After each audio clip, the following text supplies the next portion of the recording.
actually did. Oh, I know, right? You screwed. What's up, kitty carry-alls? I'm leaving that in. So today we are talking about Dorothea Puente.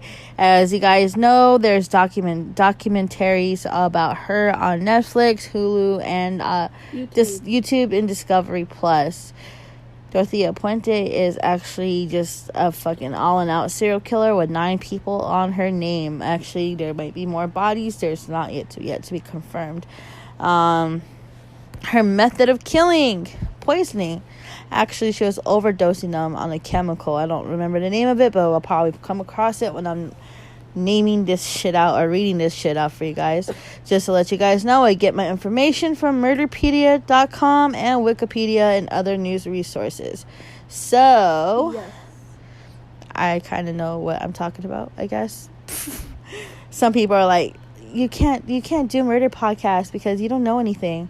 I have books, I have interwebs, I have whatever. So you can't. I have a book too. Yep.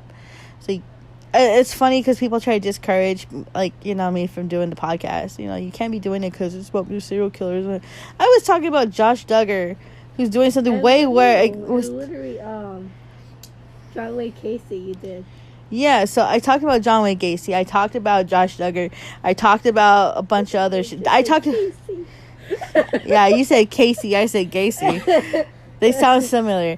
And I've done podcasts, episodes of, different serial killers. And, I'm still going to do it whether they like it or not. So. You also did, Ted Bundy, I did? Yeah, I did Ted Bundy. And I did Dahmer. No, I didn't do Dahmer yet. Did I do Dahmer? No, I didn't do Dahmer. I did Andrea Yates, who was actually a child murderer. She killed all her kids because she was cuckoo. Thanks to her husband, who kept making her have kids. Anyways, that's beside the point, guys. Beside the point. Kitty carry-alls, my children. So today we are going to be learning about Dorothea Puente. Like I said, she's got documentaries on her up the ass at the moment. And I'd be like a teacher in history class. Okay, kids are going to learn about. I'm assuming that's what they do in criminal justice school, law school, whatever you want to call it. Where they, I guess you could. Oh, it's history. Get the point. Yeah. Okay, this time I won't mess up. This is my 5th take, guys. So hopefully I don't fuck it up. Alright, so Dorothea Helen Puente. She was classified as a serial killer. Poison was her choice. She ran a boarding house and cashed in the social security checks of her elderly and mentally disabled boarders. Those who complained were killed and buried in her yard. Like I said, she has 9 plus bodies under her name because, these are just more people than just 9 that they found. Those 9 that were found: Ruth Monroe, Everson Gilmouth, Alvaro Burt Montoya, Dorothy Miller, Benjamin Fink, Betty Palmer, Leona Carpenter, James Gallup, and Vera Faye Martin were those who have fell victim to Dorothea. So this happened in Sacramento, California. She was sentenced to life in prison without parole on December 11th in 1993, and she died in prison on March 27th, 2011. So she was born on January 9th, and she was born in San Bernardino, California, to 2 alcoholics. Her father was a cotton picker, and both parents abused her. She often had to scavenge for food. Puente's father died when she was 4, and when she was 6, her mother died. So she was sent to an orphanage until relatives from Fresno took her in. In later life, she lied about childhood, saying that she was one of 18 children who were born and raised in Mexico. I get it, but still, why lie about your upbringings when it's not a worse situation, but why would you make up a way of how you grew up, right? Yeah, it's a way to lie. It's kind of redundant. For people who have multiple children in their families, growing up, they probably highly disagree with this shit because, why would you lie about, being a part of a big function if you didn't know how that function worked? Just saying. Don't come at me. In 1946, she was married for the first time, but her husband died of a heart attack. Within 2 years, for money, she tried to forge checks, but she was eventually caught and sentenced to a year in jail. She was paroled after 6 months. Soon after release, she was impregnated by a man she barely knew and gave birth to a baby girl, which she gave up for adoption. Best choice. In 1952, she married a Swede named Axel Johansson and had a violent 14-year marriage. So she was in a tumultuous marriage for 14 years. In 1960, she was arrested in a brothel and was sentenced to 90 days in Sacramento County Jail. After her release, she was arrested again, this time for vagrancy, and sentenced to another 90 days in jail. Like, why did he even let her out? I don't know. Some hoes in this house. There's some hoes in this house. I'm sorry, guys. I had to. Oh, God. We had to. Yeah, we had to. All right. So, this activity slowed down a great deal. Following after her arrest, she actually was involved in miscellaneous activities that became more serious. The activity slowed down a great deal when she found work as a nurse's aide caring for disabled and elderly people in private homes. In a short time, she started to manage boarding houses. She divorced Johansson in 1966 and married Roberto Puente in Mexico City, a man who was 19 years her junior. Roberto had trouble staying faithful to Dorothea, and the marriage only lasted 2 years. Shortly before the end of the marriage, however, Dorothea Puente took over a 3-story, 16-bedroom care home at 2100 F Street in Sacramento. She then provided care and comfort to those who were homeless and destitute of the area. The first sign of something wrong was when neighbors noticed the odd activities of a homeless alcoholic man only known as Chief, whom Puente stated that she had adopted and made her handyman. Puente had Chief dig in the basement and cart soil and rubbish away in the wheelbarrow. The basement floor was then covered with a concrete slab. Chief later took down a garage in the backyard and installed a fresh concrete slab there as well. Soon afterwards, Chief mysteriously disappeared. Think she killed him? Yeah. Puente married for the third time in 1976 to a Pedro Montalvo, who was a physically abusive alcoholic. The marriage only lasted a few months, and Puente started to spend time in the bars looking for older men who were receiving benefits. She then forged their signatures to steal their money, but she was eventually caught and charged with 34 counts of treasury fraud. While on probation, she continued to commit the same fraud. Why would you let her out of jail? Bro. If she already was caught before doing the same shit a long time ago, why would you still have her out? That's fucking dumb. I mean, if she's like fucking like old, yeah, she's old looking, but dude, seriously? God, okay. According to California Court of Appeals records in 1981, Puente began renting an upstairs apartment at 1426 F Street in downtown Sacramento. But fun fact, I used to call it Scratchamento because I didn't know how to pronounce it when I was a kid. The 9 murders which she was charged with in 1990, she was convicted, and 93 of them were associated with this upstairs apartment in her previous 16-bedroom boarding house. In 1982, the 61-year-old Ruth Monroe began living with Puente in her upstairs apartment in 1426 F Street, but soon died from an overdose of codeine and Tylenol. Puente told police that the woman was very depressed because her husband was terminally ill, and she believed that her and judged her incident as a suicide. I mean, wouldn't she just go start investigating anyways instead of just believing on one person's merit? Yeah, okay. If only a few weeks later, they were back at the 74-year-old pensioner named Malcolm. Mackenzie accused Puente of drugging him and then robbing him. She was convicted of 3 charges of theft on August 18th, 1982, and was sentenced to serve 5 years in jail.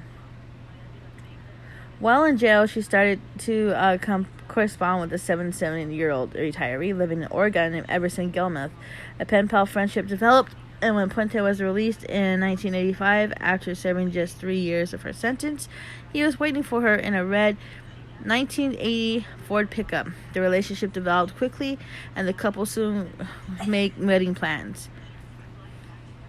They opened up a joint bank account, paid $1,600 a month in rent for an upstairs apartment. Oh, so they still stayed at that apartment. Okay. In 1985, Puente hired Ishmael Flores to install some wood paneling in her apartment. For his labor, an additional $800. Puente gave him the red. Oh, wow.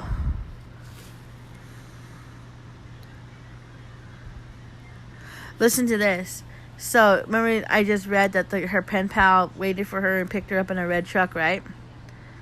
Puente gave the handyman the fucking truck that she was picked up in, which she stated belonged to her boyfriend in Los Angeles, who did not need it. Dorothea Puente then asked Flores to do one more thing: build a box 6 feet by 3 feet by 2 feet to store books and other items.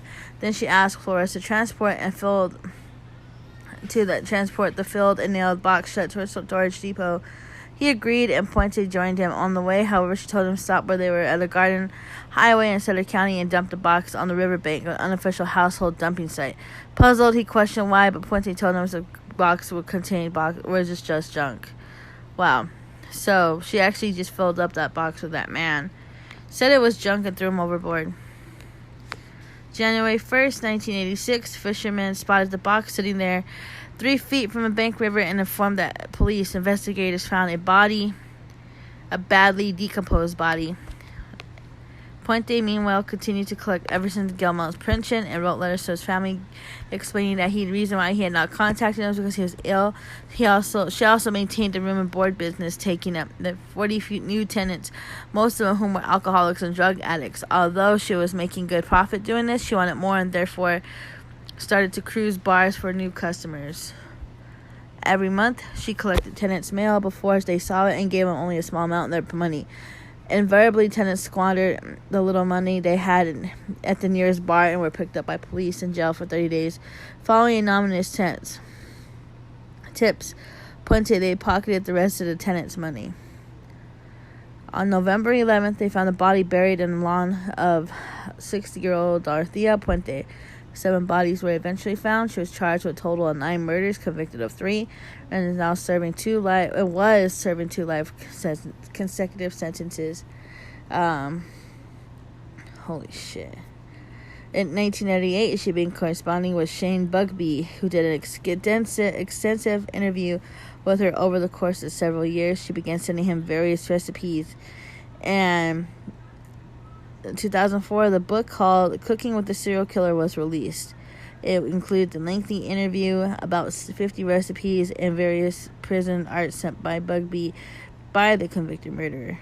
Holy shit. Wow. So,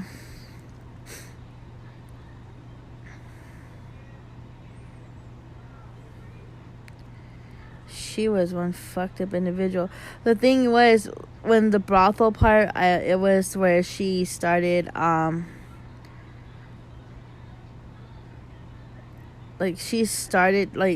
running a brothel. I don't know if she was prostituting or whatever, but, yeah. Let's see. There's a lot of articles on her. There's documentaries, and just recently, Ghost Adventures crew, they went to the house or the apartment building on F Street, and they did a investigation there. One of the things was they actually brought in 2 people. One is a medium, and the other one is a medium composite sketch artist. So, what trips me out is that they were blindfolded. They had no idea they were going to go to her house. And while they were doing this lady was doing the sketch, she actually drew Dorothea. And when the man was walking around the house, they said that he channeled Bert. Bert was actually a disabled man. He was mentally disabled. And the thing was, with him, his family said there would be no reason for him to not come home. If he was in trouble, he would ask to come home. That was the thing. And she just, she killed him. She took him out.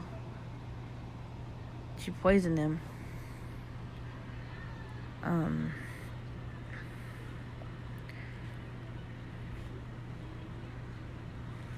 Yeah, she was so fucked up individual.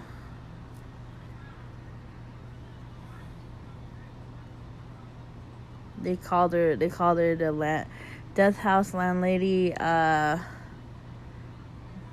she went through. Yeah, she was really fucked up. So, like I said, she actually had a.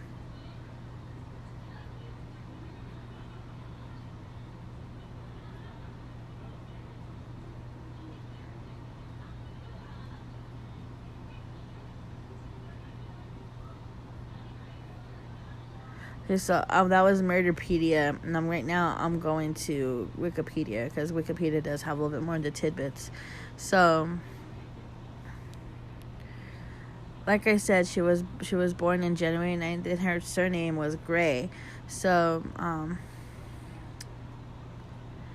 her first marriage, when I said she gave one up for adoption, she actually had 2 daughters between 1946 and 1948, and she sent one of them to live with relatives and the other for adoption.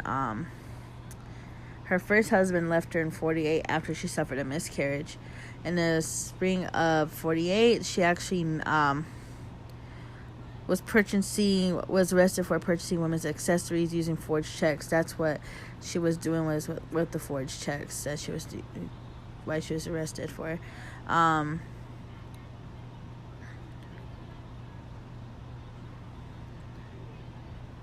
Wow. So when she married Johansson, she created a fake persona calling herself Tea Siganola Nirada, who was claiming to be a Muslim and Egyptian and Israeli descent. They had a turbulent marriage, and she would say that Gray would take advantage of his frequent trips to the sea by inviting men to their home and gambling away the money he earned. She was arrested for owning and operating a brothel under the disguise of a bookkeeping firm in Sacramento. She was found guilty and sentenced to 90 days. So, her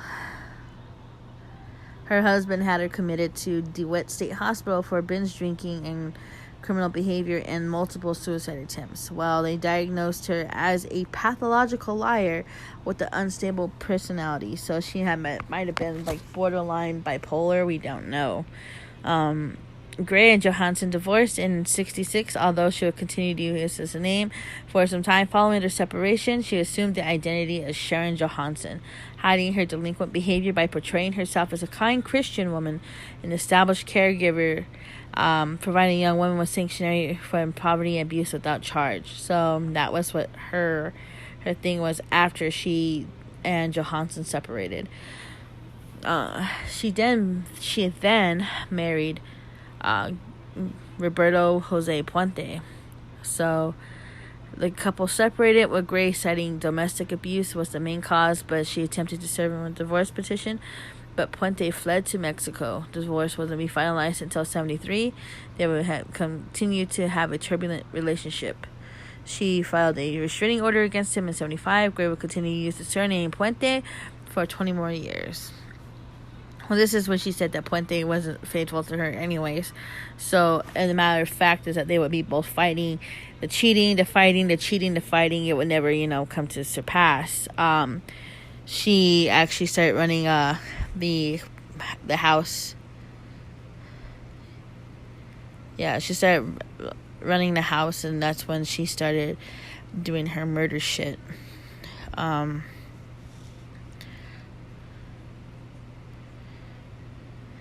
That's crazy.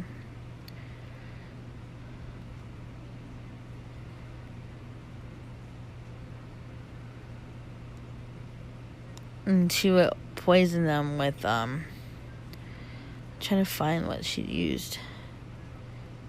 Let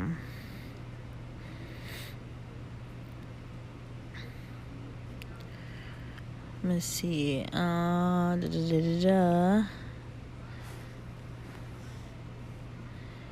Because there was, like, besides her stealing the pensions from underneath her tenants' noses, and she would lie and say she needs it for food, bills, blah, blah, blah. It was still wrong of her to steal, and, like, they called her out for it, and the ones who called her out for it, they did not make it. Okay, so this is what actually was one of the things,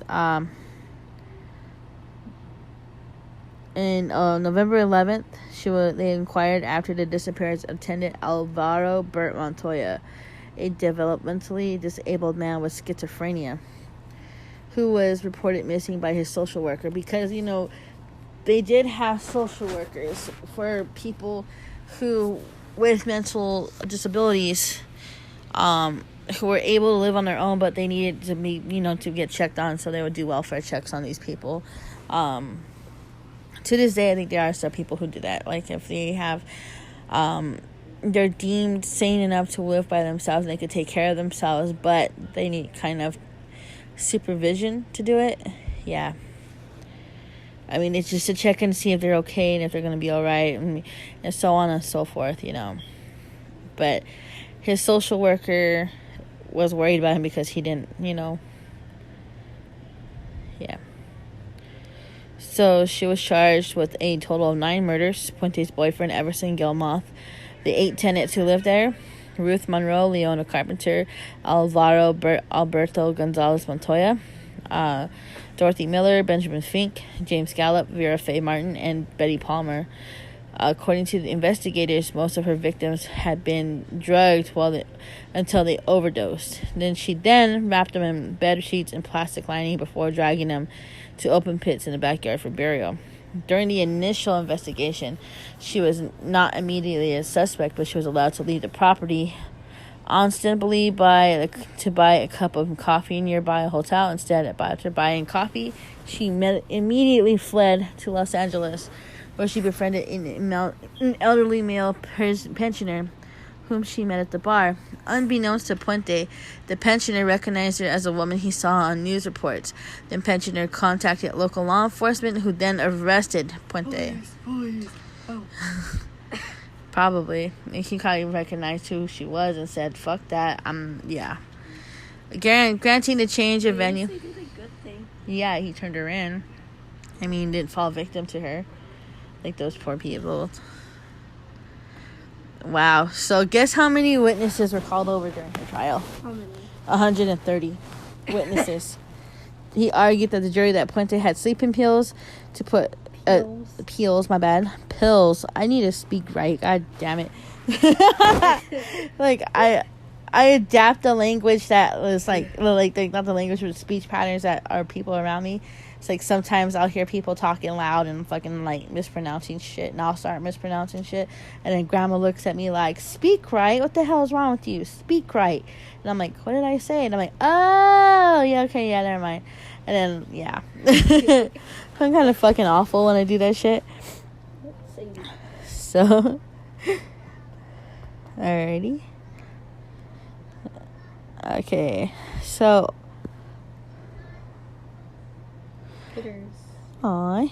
so granting the change of venue motion filed by Puente's lawyers, Kevin Climo and Peter Vaughton III, a judge transferred the trial to Monterey County, and trial began on October 1992 and ended a year later. The prosecutor, John O'Mara, was the homicide supervisor in Sacramento County District. I can't talk right. He was the supervisor in the Sacramento County District Attorney's Office. There you go. Fuck.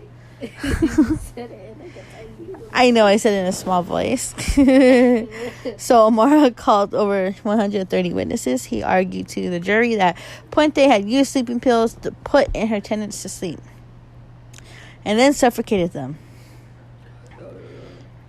That's what I hear too. and hired convicts to dig holes in her yards. Climo concluded that closing argument by showing a picture commonly used in psychology that can be viewed in different ways and saying, keep in mind things are not always as they seem. The jury deliberated over in a month and eventually found Puente guilty of 3 murders. The jury was deadlocked for 11-1. They were deadlocked 11-1 for conviction on all counts, and the lone holdout finally agreed to the conviction of 2 first-degree murder counts, including special circumstances and 1 second-degree. The penalty phase of the prosecution was highlighted to her prior convictions introduced by O'Mara. Defense called several witnesses who showed Puente had generous and caring side to her. Witnesses include her long-lost daughter, testified how Puente had helped them in their youth and guided them to successful careers. Puente's mental health experts testified that her abusive upbringing and how motivated to help those less fortunate at the same time. They agreed she had an evil side brought up by the stress of caring for her down-and-out tenants. O'Mara's closing argument focused on Puente's acts of murder. Does anyone become responsible for their conduct in this world? These people were human beings. They had the right to live. They did not have a lot of possessions, no houses, no cars, only their social security checks and their lives. She took it all. Death is the only appropriate penalty. Climo responded by evoking Dorothea, the caregiver. The child. No, guys, not Grogu, because Grogu is so cute. Okay. Peter Vallotton addressed the jurors in confidential tones, contrasting with O'Mara's shouting. We are here today to determine one thing that was the value of Dorothea Puente's life. Is this a question? Does she have to be killed? Vallotton spoke gently about Puente's childhood, touching on the traumatic aspects that shaped her life and urged the jurors to see the world through her eyes. But still, wrongs don't make rights. She's trying to validate. She's trying to fucking validate herself. You know, I didn't have this growing up. I need this. I need money to. Yeah, everybody needs money to survive. But don't lie about your Yeah, I can't with people. Okay. So, he spoke about her childhood traumas and aspects that shape her life and urged the jurors to see the world through her eyes. Have you heard of despair, which is the foundation of her life? The anger and resentment. If anyone in the jury room tells you that it's not as bad, as ask them, well, would you want that to happen to yourself? Would you want that to happen to your children? I am led to believe that if there's any reason for us to be living here on this earth, it is to somehow enhance another's humanity, to love, to touch each other with kindness, and to know that you have made just one person breathe easier because you have lived. I submit to you, ladies and gentlemen, that is why people have came to testify for Dorothea Puente, and I think you can only truly understand why so many people testified and asked you to spare her. Only if you have ever fallen down and stumbled on the road of life and someone pick you up to give you comfort and give you love, show you the way, then you will understand why these people believe Dorothea's life is worth saving. It is mitigating, that is a human quality that deserves to be preserved, and that's the flame of humanity. But she wasn't humane. She fucking killed people just so she can get their checks. Bruh. What's so fucking humane about putting down someone that didn't deserve to die? So just because they think she doesn't deserve to die, were those people any worse than her? Did they deserve to live? Yes, they did. Yeah, they did. Oh my god. Heck, they didn't even earn their money yet. They had their pensions and shit. They had their pensions, and she stole that from them. She was a greedy ass little old bitch. Oh my god. A hag. She's a hag. Okay, so this is like how they were talking about whatever. In the flame of humanity. Oh my god. It is a flame of humanity that is burned inside Dorothea since she was young. That's the reason to give Dorothea Puente life without the possibility of parole. So she was convicted of 3 murders through the jury because they were deadlocked on the other 6. After several days of deliberations, they were actually found her guilty of 3 murders. She did receive life without the possibility of parole, but she was incarcerated in Central California Women's Facility in Chowchilla, California for the rest of her life. She maintained her innocence, insisting that all boarders had died of natural causes. No, they did not. They were overdosed. They were drugged by fucking heavy-ass sedative and suffocated with... Oh, my God. Ugh. Well, she died from natural causes, and she was 82. So someone fucking overdosed her ass. Okay, so... Yeah, alright. So like I said, guys, there's different documentaries about her. Like I said, she was on... Her house was on the Ghost Adventures investigation. And this was, I think, in... I don't remember what season, but yeah. And it was crazy because they did catch EVPs. And as y'all well know, Zach Bagans likes to fucking instigate spirits and talk shit. He said, I'm not scared of you. And all of a sudden you hear a Class A EVP is what you call it. It's I don't care. But it sounded like an old woman, an old raspy woman. So it could have been her. You know. So guys, that is Dorothea Helen Puente. The fucking monster. I mean, if I was a killer Baba, I don't know what I'd do. I mean, come on. I mean, you gotta be fucking kidding me here. Hey, what the hell? I mean, she was in and out of jail for forgery. Should have just kept her ass in there. You know, I've seen people go to jail for a longer time for way less shit than that, for forgery, less than that. You know. But no, let the killer grandma out and have her fucking do that. She fucking ran a brothel. She did a lot of bullshit. Like I said, guys, it was from a house of whores to a house of horrors. Because she did run a house of whores. I think she was a whore too. I'm not sure. I don't know. It was like I said, I'm like, I have no filter when it comes to fucking killers. I do not care. I mean, you have seldom choices in life. But you're gonna fucking kill people that, you know, have disabilities, who are unable to take care of themselves, or who are struggling through addiction, or, you know, have some issues going on with them that they can't control. They're way beyond their control. But that you think that gives you the right. You don't know any talking better. I mean, the only voice they have a sickness and they can't process of what I'm trying to do. Yeah, guys, you gotta excuse my coworker. My co-host. She's under the weather, but yeah. Yeah, very. My voice keeps cracking up. Her throat's kind of jacked up, and she fell at school, and her eye got affected by it. Plus my leg. And she hurt her leg because, you know, people are fucked up. They didn't bother to see me. They just chuckled and looked like. Well, those kids are assholes.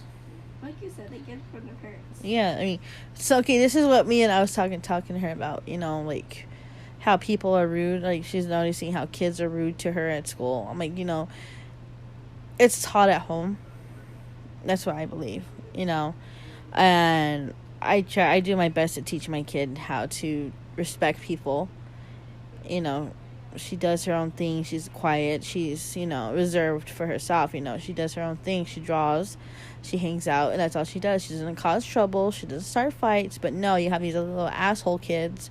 And I'm calling them asshole kids because they do that. They start fights with everybody. They pick on people.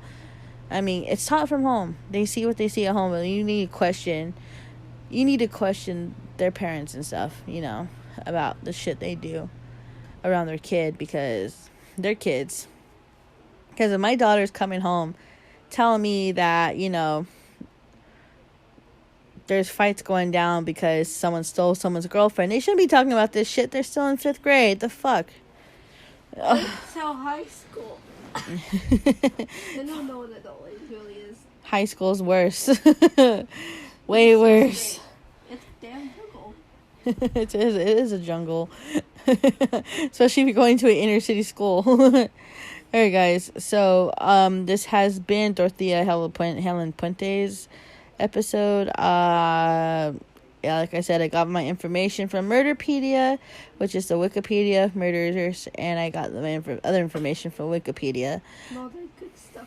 And yeah, all that jolly good stuff.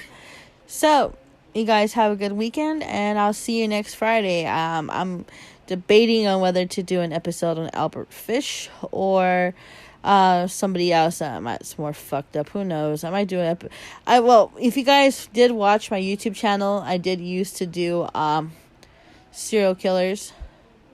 So I might do Corey Morris. Oh, actually, Corey Morris was the person I talked about on TikTok. Oh, you used to do like reviews on makeup though. Yeah, I used to do makeup reviews. Yeah. Stuff. I think I did one on David Parker Ray. I know. Who knows? I might do something on someone. Who knows? I don't know. So this has been Odd Pods with the Odd Broad herself, my co-host, the Rue. Well. So you guys have a good weekend. Be safe out there. Do not drink and drive. Do not commit any crimes. Do not be crazy and cuckoo at them. Oh my god. So, oh yeah, another thing. What was I gonna say?